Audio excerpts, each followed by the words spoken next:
그러므로 형제들아, 내가 하나님의 모든 자비하심으로 너희를 권하노니 너희 몸을 하나님이 기뻐하시는 거룩한 산 제물로 드리라.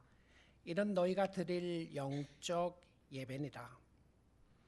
너희는 이 세대를 본받지 말고 오직 마음을 새롭게 함으로 변화를 받아 하나님의 선하시고 기뻐하시고 온전하신 뜻이 무엇인지 분별하도록 하라. 아멘. 하나님의 말씀이었습니다. 오늘도 하나님께서 우리와 함께 하시고 우리 예배 가운데 임재하여 계시는 줄 믿습니다. 여러분, 예배는 보는 것이 아닙니다. 예배는 드리는 것이죠. 우리가 예배 구경하러 온 사람은 아무도 없기를 원합니다.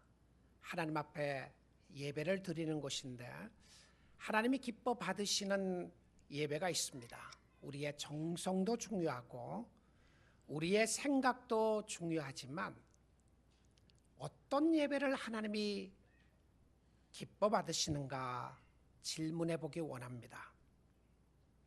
아담과 하와가 하나님 앞에 죄를 지은 이후에 그들은 에덴 동산에서 쫓겨나게 됩니다. 그리고 아담과 하와를 통해서 가인과 아벨이 태어나게 됩니다. 이 가인과 아벨이 탄생하고 난 이후에 그들이 했던 성경이 기록하고 있는 행위 중에 하나가 예배였습니다. 근데 가인의 예배는 하나님이 받지 아니하시고 아벨의 예배를 받게 됩니다. 가인은 곡식으로 예배를 드렸고 아벨은 동물의 피로 동물을 가지고 예배를 드렸습니다.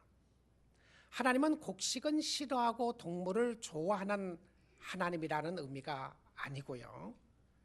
하나님 앞에 어떤 예배를 드렸느냐가 그의 인생을 결정하는 좌우하는 매우 중요한 이정표가 되었다는 사실입니다. 하나님이 받지 않았던 예배, 가인의 예배, 그것 때문에 가인은 무척 하나님 앞에 화가 났어요. 동생에게도 화가 났습니다. 그런 화가 나서 자기의 하나밖에 없는 동생 아벨을 죽이게 되고 살인하게 되는 무서운 죄악된 모습이 일어나게 되었습니다. 무엇이었습니까? 예배였습니다. 창세기에서는 이 예배의 중요성을 강조하면서 정말 먹고 사는 문제보다 성도들에게 있어서 예배가 너무 중요했다는 것을 설명해 주고 있습니다. 우리의 드리는 예배, 오늘 우리가 드리는 이 예배를 하나님이 받으시는가, 하나님이 기뻐하시는가 아닌가를 물어보아야 될 중요한 질문이었습니다. 지난 시간에 하이델베르그 교리문답 첫 번째 질문을 이야기를 했는데 오늘 두 번째 질문을 한번 물어보도록 하겠습니다. 하이델베르그 교리문답 두 번째 질문에 이런 질문이 있어요. 당신이 이 땅에서 위로를 받으며 죽을 때에 행복하게 죽기 위하여 알아야 할 것은 무엇입니까? 라는 질문입니다. 이 땅에 사는 동안에도 행복한 것도 중요하지만 여러분, 죽을 때에 행복하게 죽는다. 아니, 죽을 때 행복하게 죽는 사람이 있나요? 우리는 죽음을 원수라고 생각하고 죽기를 다 두려워하지 않아요.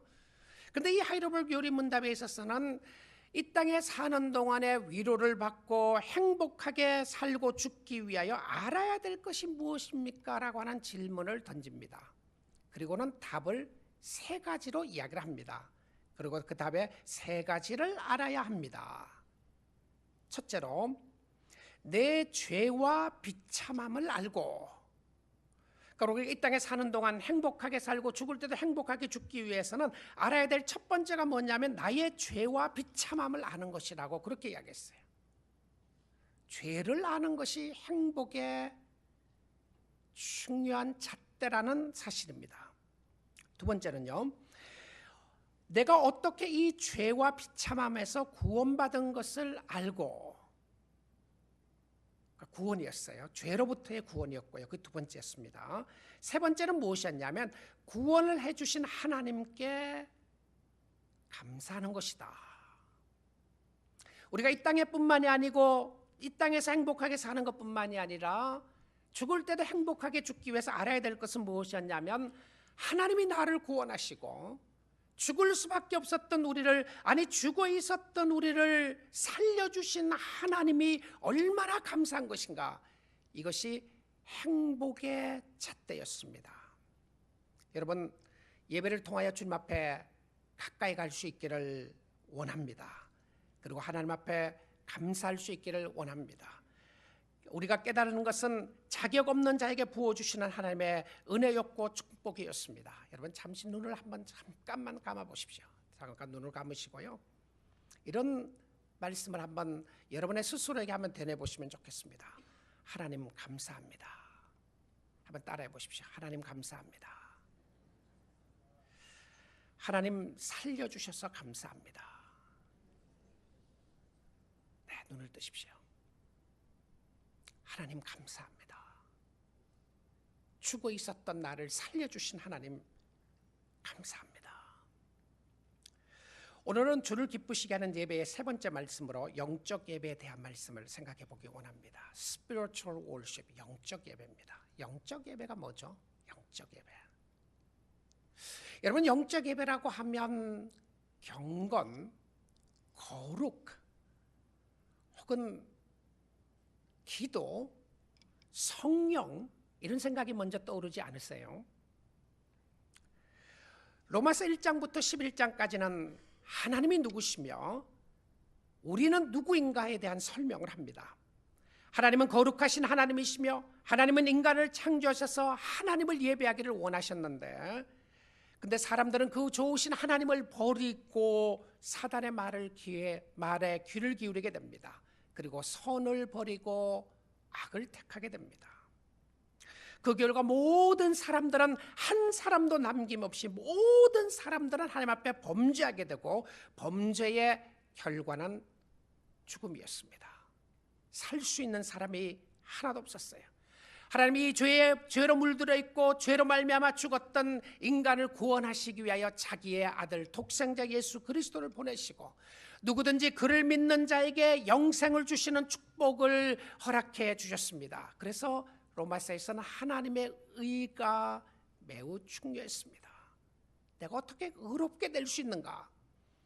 의롭게 될 수 있는 지름길이 무엇이고 축복이 무엇이었냐면 그것은 예수를 믿는 길이라고 이야기를 했습니다.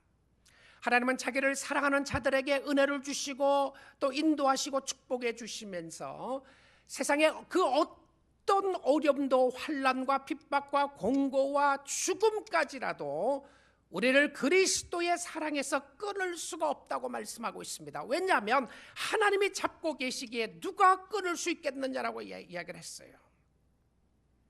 오늘도 여러분을 붙잡고 계시는 분은 살아계신 하나님인 줄 믿습니다. 하나님이 놓으면 끝나는 거죠. 그렇죠. 하나님이 놓으면 끝나요. 여러분, 어떨 때 하나님이 간섭하는 거 싫지 않으세요? 하나님 just leave me alone. 나 그냥 가만두세요. 왜 이렇게 어려움이 있고 힘든 일이 있고 왜 이렇게 인도하시죠? 하나님, 여러분 가만 놔두면요, 여러분이 하나님을 잘 섬기는 것이 아니라 우리는 죄악된 길로 가기가 쉽습니다. 그래서 로마서 1장에는 자주 이 표현을 써요. 하나님이 내버려 두셨다. 하나님이 내버려 두셨다. 죄악 가운데 내버려 두셨다. 근데 그 결과가 뭐냐면 하나님이 내버려 두시니까 비참함 가운데 빠져들게 됐어요. 오늘도 하나님의 간섭의 손길은 축복의 손길인 줄 믿습니다. 하나님이 간섭하시는 게 축복이었어요. 자, 그런데 이 영적인 예배를 이야기하면서 놀랍게도 이 영적인 예배의 삶을 구원 이후에 오는 삶 가운데서 한마디로 그 삶이 예배의 삶으로 이야기를 했어요. 자, 로마서 12장 1절을 봅니다. 그러므로 형제들아. 자, 지금 그러므로는 로마서 1장부터 11장까지의 결론이라고 볼 수도 있겠고요, 아니면 11장의 결론이라고도 볼 수 있습니다. 영광을 하나님께 돌리는 선택에 대한 부분을 설명하고 나서 그러므로 이야기합니다. 자, 로마서의 위대한 교리를 설명하고 그러므로가 뭐냐면 예배였어요. 하나님이 우리를 구원하시고 우리를 축복하셨던 역사 속에 그러므로가 무엇이었냐면 예배였는데요, 사도 바울이 명령하는 것이 아니라 간곡하게 부탁을 합니다. 부탁을 해요. 형제들아 내가 하나님의 모든 자비하심으로 너희를 권하노니, 권면하고 부탁을 한다고 되어 있어요. 너희 몸을 하나님이 기뻐하시는 거룩한 산 제물로 드리라. 이는 너희가 드릴 영적 예배니라 라고 되어 있습니다. 자, 이 말씀을 한번 그냥 생각해 보시면 영적 예배라고 이야기를 했으면 마음을 드려라, 영으로 예배해라, 이렇게 할 수도 있었을 텐데요. 영적 예배를 이야기를 하면서 드리라고 한 것이 무엇이었냐면 너희 몸을 드리라 이렇게 이야기합니다. 이 부분을 조금 이따가 생각해 보겠고요. 그걸 생각하기 전에 우리가 예배에 대해서 그 예배의 기초가 무엇인지를 아는 것이 중요합니다. 예배의 기초, 파운데이션이 뭔가, 기초가 뭐냐면 하나님의 자비하심입니다. 하나님의 자비하심이에요. 우리가 하나님 앞에 나아갈 수 있는 근거가 무엇인가라고 하는 데 있어서 하나님의 자비하심이에요. 하나님은 긍휼이 많으신 하나님이셨습니다. 하나님은 우리를 불쌍히 여기시는데 누구를 불쌍히 여기시냐면 하나님 앞에 나아가는 죄인들을 불쌍히 여기시는 거예요. 자, 우리가 하나님 앞에 나아가는데 죽지 않고 살 수 있다는 것이 축복이었습니다. 하나님이 우리를 불쌍히 여기셔서 우리를 받아주시지 아니하시면 우리는 하나님 앞에 나아갈 수 있는 사람이 아무도 없습니다. 하나님이 불쌍히 여기신다. 여러분 그런 생각 들지 않으세요? 여러분 이제 신앙의 연륜이 쌓이면서요, 사실 솔직히 하나님 앞에 진솔하게 나가서 보게 되면 여러분의 죄성을 더 보게 되지 않습니까? 세월이 가면 갈수록 여러분의 완악한 마음도 보게 되고 그전에 몰랐던 참으로 이기주의적인 마음도 보게 되고요, 정말 내 자신이 중심되어 있는 모습을 보게 되지는 않습니까? 근데 그 죄악된 모습을 볼 때마다 우리가 하나님 앞에 나아갈 수 있는 근거가 무엇이었냐면 하나님의 긍휼하심, 자비하심이었어요. 오늘도 하나님이 여러분의 불쌍히 여기시기 때문에 여러분이 하나님 앞에 나아갈 수 있는 은혜와 축복이 있게 되는 줄 믿습니다. 하나님의 자비하심이었어요. 하나님이 우리를 불쌍히 여기시는데 그 근거로 제시하는 것이 무엇인가를 하면 예수님께서 직접적으로 이 기도에 대해서 이야기를 하면서 바리새인과 세리를 비교하는 장면이 누가복음 18장에 나옵니다. 18장 11절을 보겠습니다. 바리새인은 서서 따로 기도하여 이르되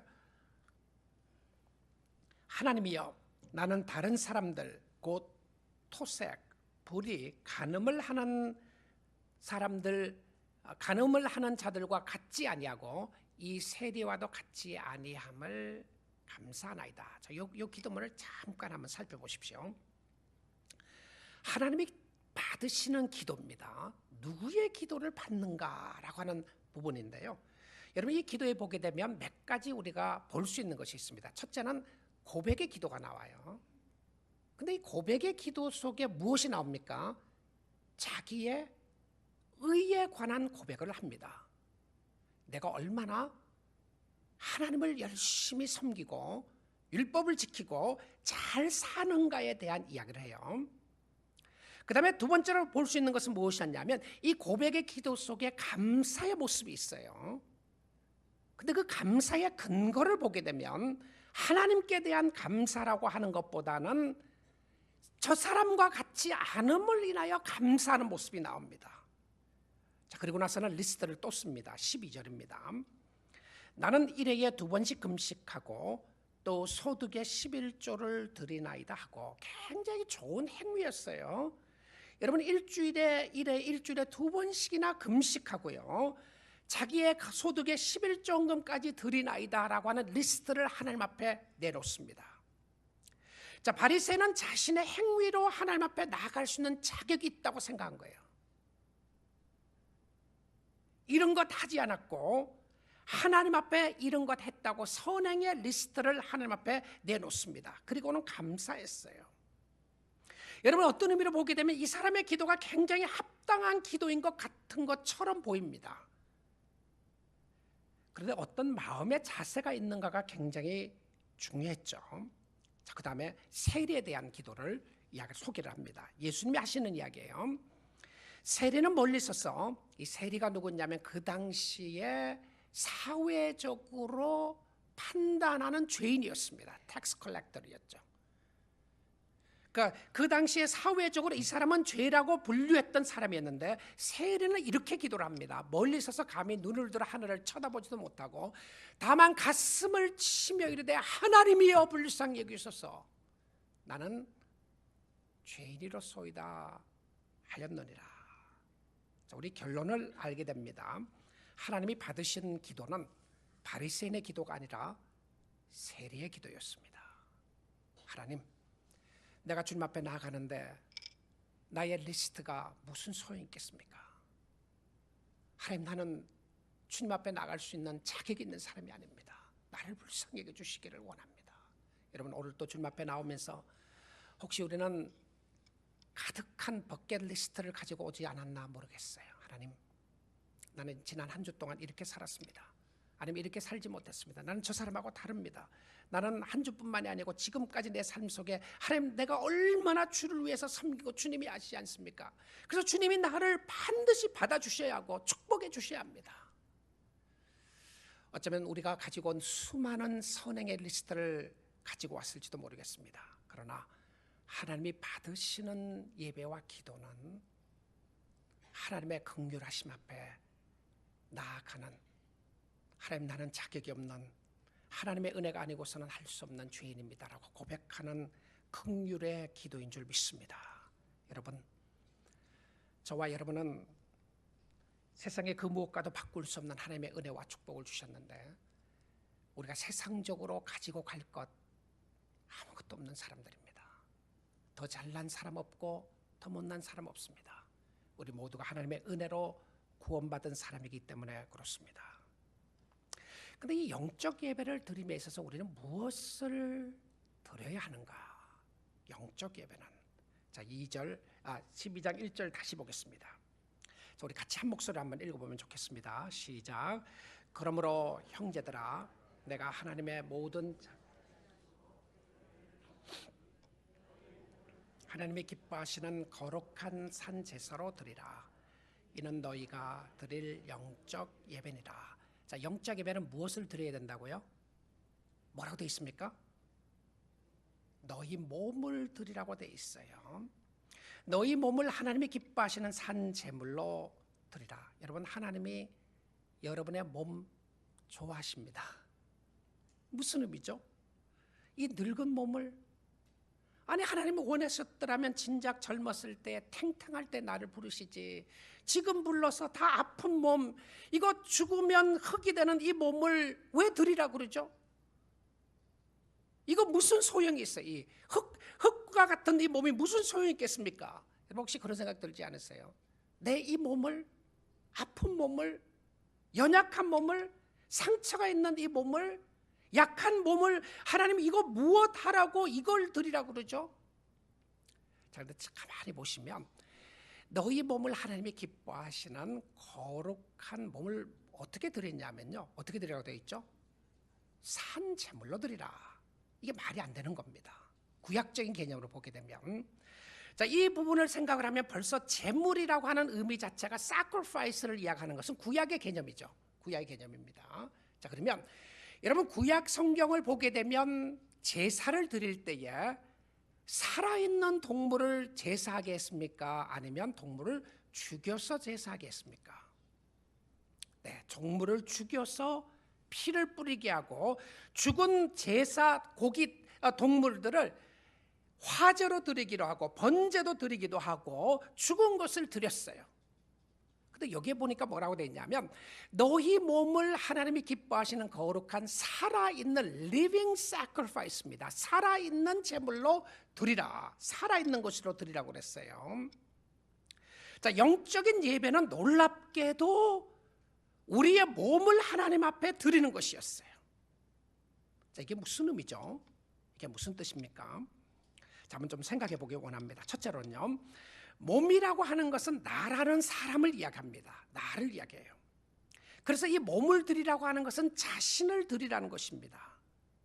여러분, 몸이 없는 마음을 생각해 보셨습니까? 마음으로 제사를 드리라고 되어 있지 않고 몸이었는데요, 자신이 가지고 있는 물질, 재능으로 드리지 않고, 그건 차후의 문제고요.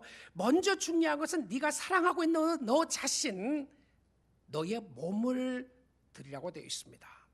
나 자신을 완전하게 통째로 하나님의 희생제물로 드리라는 것이죠. 이것은 나의 가진 것이 아니라 나 자신이었어요. 주님이 기뻐하시는 거룩한 산제사는 나를 드리는 것이었어요. 자, 근데 이 나를 드림에 있어서 몸을 드린다고 하는 이 상황 속에서 이 몸이 우리의 것이 아니라 하나님의 것이기 때문에 그렇습니다. 근데 바울이 이 말씀을 할 당시에 몸에 관련된 방종이 많을 때였습니다. 그래서 어떤 영적인 부분을 이렇게 해석하는 사람이 있어요. 영적이라고 하는 의미는 육과, 그러니까 몸과 영을 구별해야 한다. 영적인 것은 좋은 것이고 육적인 것은, 몸에 관련된 것은 다 안 좋은 것이다, 이렇게 생각한 때가 있었습니다. 영지주의적인 생각이었습니다. 나스틱한 생각이었는데요, 그들은 생각하기를 하나님이 기뻐하시는 것은 우리의 몸이 아니고 우리의 영혼이기 때문에 영혼을 잘 다스리는 것이 중요하고 몸은 아무렇게나 해도 괜찮다고 생각했어요. 그래서 어떻게 했습니까? 몸을 비딩하는 역사가 있었어요. 자기 몸을 치기도 하고요, 자기 몸을 실질적으로 찌르기도 하고 해서 몸에 상처를 주면서 영혼을 가까이 가기 위해서 하기도 했던 그런 사람들이 있었습니다. 자, 그런데 이 상황을 바울이 고린도전서 9장에서 이렇게 설명하고 있습니다. 9장 26절이에요.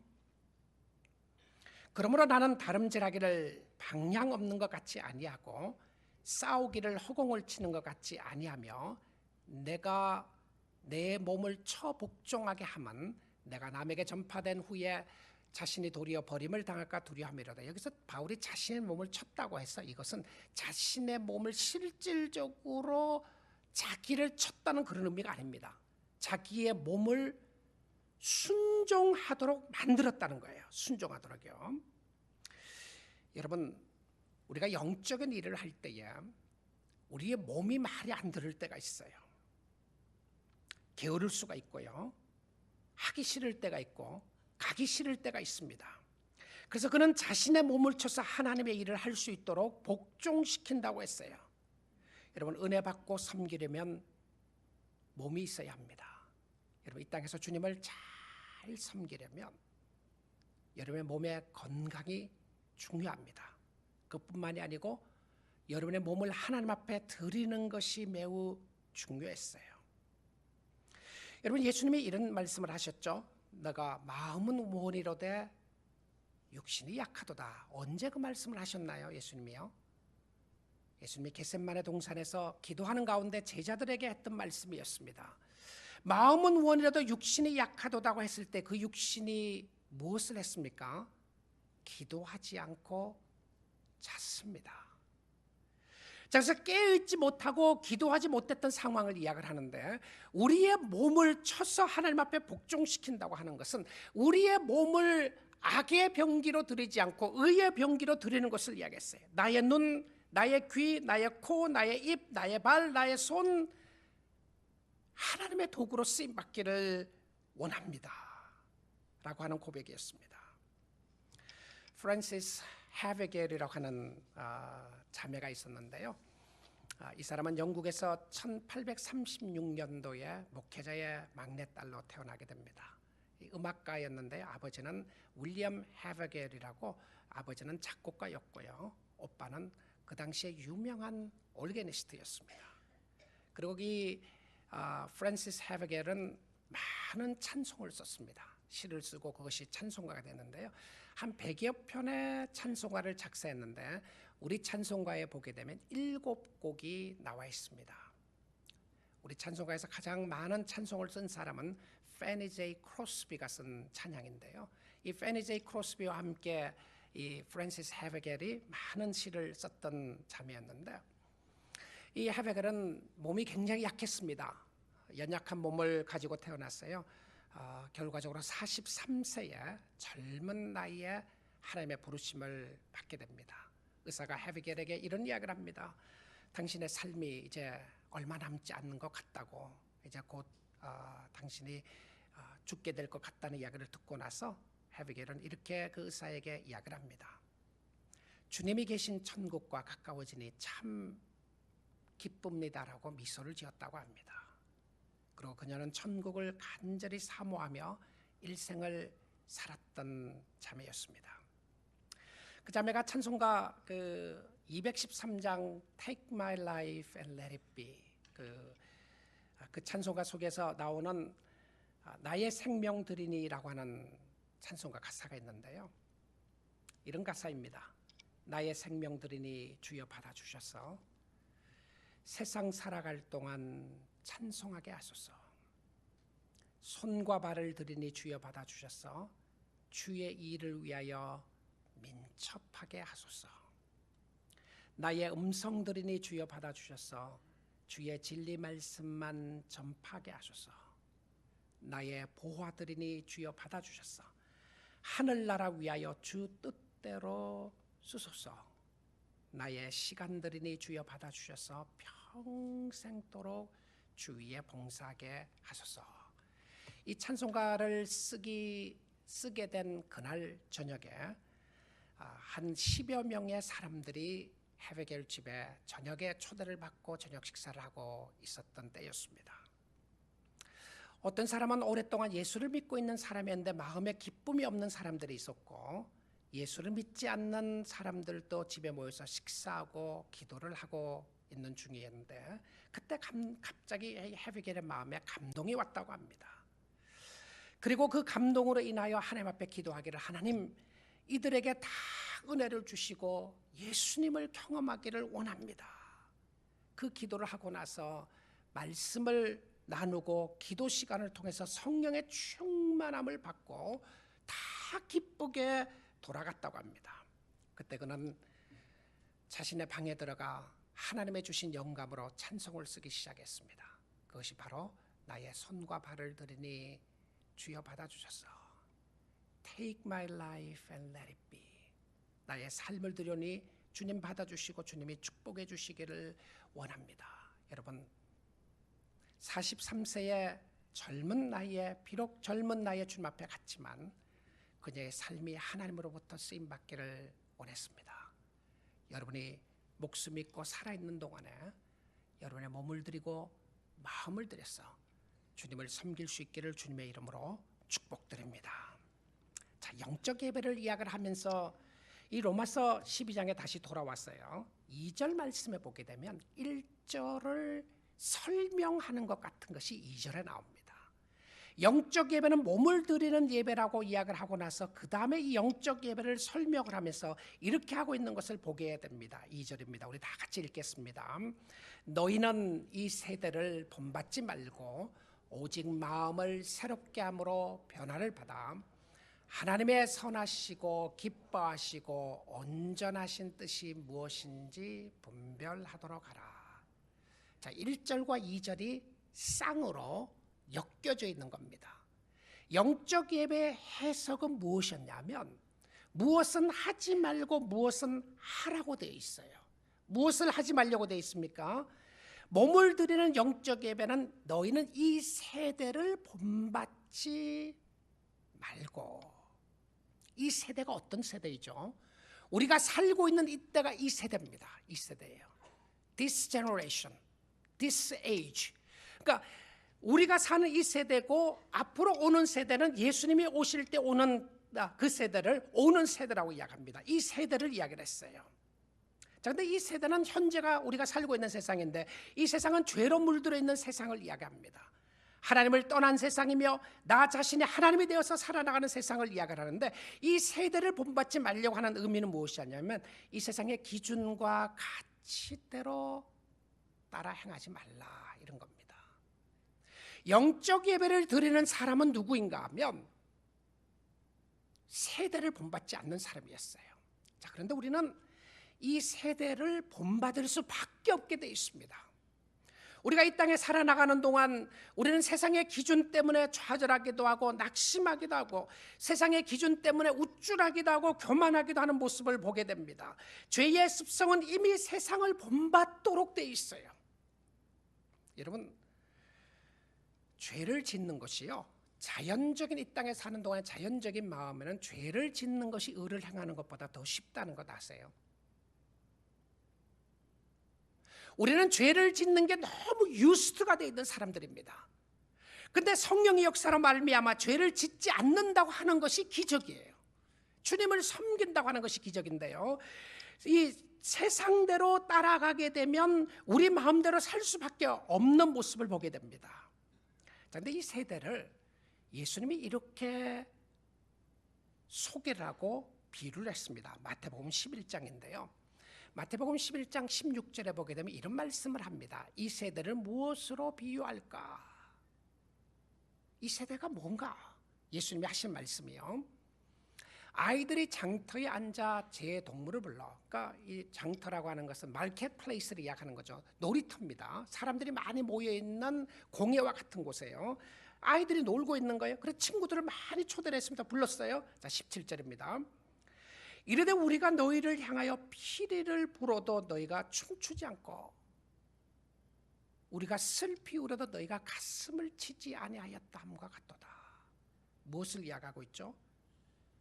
기쁨도 없고 슬픔도 없는, 기뻐하지도 않고 슬퍼하지도 않는 모습을 이 세대의 모습으로 예수님 당시에 이야기를 했어요. 18절입니다. 그리고는 요한이 와서 먹지도 아니하고 마시지도 아니하며 그들이 말하기를 귀신이 들렸다 하더니, 요한이 누구냐면 세례 요한입니다. 세례 요한이 금식하니까 뭐라고 그러냐면 저 사람 귀신 들려고 금식한다. 무엇이죠? 비난이었어요. 이 세대는 비난과 정죄가 있는 세대입니다. 세례 요한에게만 한 것이 아니고 19절에 보시면 인자는 누구냐면 예수님입니다. 자신에 대해서 이야기하는 거예요. 인자는 와서 먹고 마시며 말하기를 보라, 먹기를 탐하고 포도주를 즐기는 사람이요. 야, 저 사람은 탐식가다. 세리와 죄인의 친구로다 하니, 이 세리와 죄인의 친구는 이 비난하는 겁니다.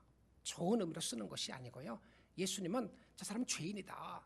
왜냐하면 죄인들과 함께 노니까 죄인들이다, 이런 표현이죠. 그리고 이 친구로다 하니 지혜는 그 행한 일로 인하여 옳다함을 얻느니라. 이게 무슨 말씀을 하고 있죠? 이 세대는 무관심과 무감각의 세대입니다. 예수님의 당시의 모습인데요, 그리고 우리가 살아가는 세상도 마찬가지입니다. 그뿐만이 아니라 비난과 정죄의 세대입니다.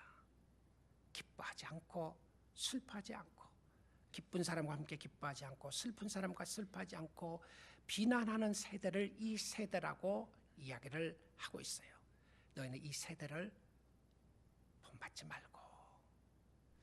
영적 예배를 드리는 사람은 거룩하고 경건하게 손을 들고 찬양하는 사람이 아니었고요. 그런 것도 좋은 부분입니다. 영적 예배를 드리는 사람은 누구인가? 세대를 본받지 않는 사람이었어요. 그리고는 해야 할 것이 있었습니다. 오직 해야 하는 것은 무엇이었냐면 오직 마음을 새롭게 함으로 변화를 받아서 하나님의 뜻을 분별하는 사람이었어요. 여러분, 마음이 새롭게 되어야 변화를 확인할 수 있고 변화가 되어야 하나님의 뜻을 분별할 수 있습니다. 예배를 잘 드리는 사람이 누군지 압니까? 예배를 잘 드리는 사람. 여러분, 은혜 받았다는 표현을 쓰잖아요. 오늘 은혜 받았습니다. 근데 이 은혜 받았다고 하는 의미가 생각을 해보게 되면 나의 마음속에 감동이 있었다는 거죠. 많은 경우에요. 은혜 받았다고 생각하는 부분에 또 생각해보면 여러분의 생각이 제가 했던 설교와 맞았다고 할 때 은혜 받았다고 말할 수 있습니다. 아니면 여러분이 어느 날 무엇을 생각하고 있었는데 그것이 답을 얻었을 때 우리가 은혜 받았다고 하는 표현으로 말할 수 있습니다. 근데 정말 은혜 받고 주님이 기뻐하는 예배가 뭔지 압니까? 주님이 기뻐하는 예배가요, 정말 주님이 기뻐하는 예배 속에 나타나는 부분이 무엇이었냐면 마음을 새롭게 하는 것이었어요. 마음을 새롭게 하고 변화를 받는 것인데, 변화를 받음으로 인하여 나타나는 모습이 무엇이었냐면 하나님 앞에 드리는 하나님의 뜻을 분별하는 것이었습니다. 자, 그런데 마음의 변화가 어떻게 일어나는 것이죠? 디도서 3장 6절을 봅니다. 디도서 3장 6절입니다. 매우 중요한 말씀인데요. 우리를 구원하시되 우리가 행한 바 의로운 행위로 말미암지 아니하고 오직 그의 긍휼하심을 따라 중생의 씻음과 성령의 새롭게 하심으로 하셨나니. 혹시 여러분 성경에 있으면 이 말씀에 줄을 쳐놓으시고 잘 묵상하고 보면 좋겠습니다. 우리를 구원하시되 우리가 행한 바 의로운 행위로 말미암지 아니하고, 우리의 의로운 아무리 의롭고 좋은 행위라고 할지라도 그것은 구원의 근거가 아무것도 될 수 없음을 이야기합니다. 우리의 구원의 근거는 우리의 행위로 말미암지 않고 오직 그의 긍휼하심을 따라 하나님의 자비하심 때문에 우리를 맞이해 주시고 씻어 주셨다는 겁니다. 중생의 씻음과 죄 씻음이죠. 다시 한번 새어남으로 말미암아 죄 씻음과 그 다음에 성령의 새롭게 하심으로 하셨다. 우리의 심령이 새롭게 되는 역사가 무엇이었습니까? 성령의 역사였습니다. 성령의 역사. 그래서 오늘도 우리가 간구해야 되는 것은 무엇이었냐면 우리의 삶의 목표가 바뀌어지고 우리의 생각이 바뀌어지고 우리의 마음이 바뀌어질 수 있는 그 바뀌어짐이 무엇이었냐면 성령의 역사였어요. 성령의 역사. 마음이 변화되어야 하나님의 뜻을 분별할 수 있는데 여기서 분별한다고 하는 것은 생각을 하나님 앞에 드리는 것을 이야기했어요. 몸을 드리고 마음이 변화되고 생각이 바뀌는 것인데 그렇게 되었을 때에 하나님이 기뻐하시는 진정한 예배를 드릴 수 있다는 겁니다. 존 비비어 목사님이 쓰신 책 중에서요, 무엇이 선인가라는 책이 있습니다. 무엇이 선인가라는 책에서 그는 팀 켈러 목사님의 말을 인용해서 이렇게 이야기를 합니다. 그러니까 사람들이 예배 가운데서 이것을 찾고 있다는 것이죠. 사람들이 예배 가운데서 지적으로 자극을 받기 원하고 intellectually stimulate 되기 원한다는 것이죠. 감정적인 만족을 원하고 emotionally satisfied 되는 것을 원하고요. 사회적인 유용성을 원한다. 그러니까 society에서 내가 정말 쓰임받는 사람이 되기를 원하는 모습이 있을 수 있다. 그럼에도 불구하고 하나님을 원하지 않을 수가 있다. 여러분 그 생각을 해보셨나요? 예배 오신 거예요. emotionally 만족하고 또 지적으로도 자극도 되고 사회적으로 내가 올바로 좋은 사람이 돼야지 생각을 하면서도 하나님을 원하지 않을 수가 있다는 것이죠. 당신의 삶 속에 정말 하나님이 계신다면 당신 자신의 뜻을 포기하기 때문이며 그것은 실질적으로 하나님을 이용하려는 사람과 하나님을 섬기라는 사람의 차이를 보여준다. 이건 팀 켈러 목사님이 한 이야기예요. 하나님을 이용하는가 아니면 하나님을 섬기는가. 이 부분에 있어서 비비어 목사님이 이 말씀을 이어서 이렇게 이야기를 합니다. 하나님을 이용하는 것은 우리가 그분으로부터 원하는 것을 얻기 위해 그분을 찾는 것이다. 여러분 참 중요한 포인트인 것 같아요. 우리가 주님을 사랑하고 섬기는 건 너무 귀한 것입니다. 주님을 예배하는 것, 봉사하는 건 너무 귀하고 좋은 것임에도 불구하고 내가 주님을 원하고 주님을 찾는 것이 무엇이 근거이고 동기인가? 그리고 이분은 이렇게 이야기했어요. 그것이 천국에 이르는 것이더라도 말이다. 이렇게 이야기합니다.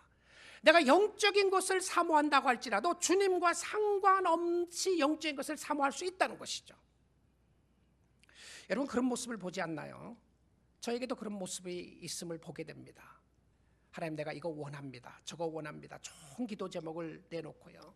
이렇게 살았으면 좋겠습니다. 저렇게 살았으면 좋겠습니다. 라고 이야기하는 뒷배경을 쭉 살펴보게 되면 정말 하나님의 뜻과는 무슨 관계가 있는가 생각해 보면 내가 원하는 것을 얻기를 위해서 찾고 있는 모습을 가끔 보게 됩니다. 그래서 어떻게 살아야지, 어떻게 해야지 이런 리스트를 내놓고 돌아보니까 이게 주님이 원하시는 것인가 아니면 내가 원하는 것인가 분별하기가 쉽지 않는 부분들이 있었습니다. 아니 솔직히 이야기하면 영적인 것임에도 불구하고 나는 나의 필요를 채우기에 연연하고 급급했던 것들을 보게 됩니다. 혹시 여러분은 그렇지 않으시나요? 반면에 하나님을 섬기는 것은 전적으로 하나님을 향한 사랑이 동기가 되어 행하는 것이다. 또한 우리가 하나님을 사랑한다면 그분의 말씀을 지킬 것이다. 여러분, 예배를 잘 드리는 끝이 뭔지 압니까? 내가 오늘 예배에 성공하고 예배를 오늘 잘 드리고 내가 하나님 앞에 은혜 받았고 은혜롭게 예배를 드렸다고 하는 끝이 뭔지 아세요? 그 끝은 하나님의 뜻에 순종하는 것이었습니다. 나의 의지와 나의 결단을 꺾고 주님, I want to surrender to you. 내가 주님 앞에 전적으로 드리고 싶습니다. 내 의지와 노력이 아니라 주님을 섬기기 원합니다. 제가 오래전에 좋아했던 그 복음성가 중에 그 가사가 있는 이런 찬송이 있는 것이 있습니다. I will serve you because I love you. I will serve you because I love you. 내가 주님을 섬기는 것은 주님을 사랑하기 때문에 섬기기 원합니다. 죽기까지 하시면서 여러분에게 독생자를 주신 그 하나님의 이름을 높이고 찬양하는 것은 우리에게 주시는 특권이자 가장 귀한 영광인 줄 믿습니다. 주님이 기뻐하시는 영적 예배를 이곳에서 드리면 좋겠습니다. 여러분의 마음을 드리고 여러분의 몸을 들여서 주님을 섬길 수 있기 원합니다. 모든 초점을 주께로 맞추고요. 주님의 뜻이면 가겠습니다. 주님의 뜻이 아니면 내가 멈춰 서겠습니다. 하나님을 높이고 하나님을 섬기는 것, 주를 섬기는 것이 나의 최고의 기쁨이고 영광인 줄 알기에 하나님 앞에 드리고 하나님의 뜻에 순종하여 여러분의 시선을 주께로 돌려드려 주님을 섬기는 여러분 될 수 있기를